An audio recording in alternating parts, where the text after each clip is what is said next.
नाशिकमध्ये hit and run प्रकरणी, नागपूरमध्ये हिट अँड रन प्रकरणी पोलिसांनी आरोपीला 22 दिवसांनी अटक केली।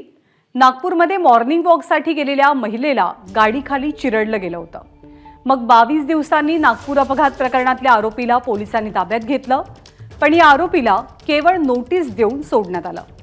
आरोपीला नुसती नोटीस देऊन सोडल्याची बातमी एबीपी माझानं लावून धरली आणि यानंतर अखेरीस या आरोपीला अटक झाली आहे।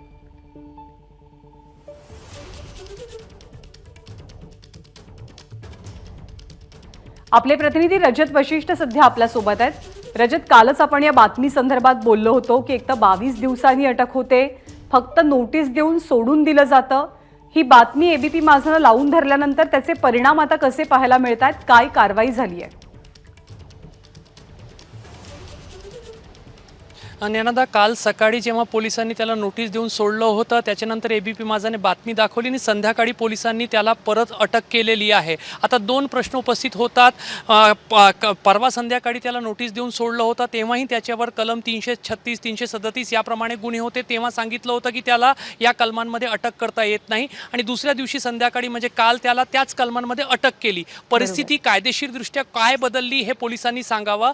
फक्त पोलीस आपल्या कर्मचाऱ्यांचा दुर्लक्ष चा प्रयत्न करत आहेत का, याचं उत्तर आता वरिष्ठ पोलीस अधिकाऱ्यांनी दिलं पाहिजे। दुसरा सर्वात महत्त्वाचा प्रश्न, ज्या कमलेश विश्वकर्माला या प्रकरणी अटक करण्यात आलेली आहे तो टॅक्सी चालक असल्याचं सांगितलं जात आहे आणि 7 मेच्या दिवशी जेव्हा घटना घडली त्याच्या आदल्या दिवशी रात्री तो रात्रभर टॅक्सी चालवत होता आणि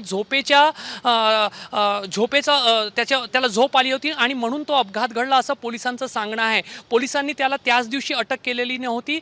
सध्या हिट अँड रनचे जे काही प्रकरण राज्यामध्ये घडत आहे त्यामध्ये प्रत्येक ठिकाणी जो चालक आहे तो दारूच्या अंमलाखाली किंवा अंमली पदार्थाच्या अंमलाखाली होता असं समोर आलेलं आहे। त्यामुळे जर कमलेश विश्वकर्माला त्या दिवशी अटक झाली असती तर त्याची वैद्यकीय तपासणी होऊ शकली असती। एबीपी माझा, उघडा डोळे बघा नीट।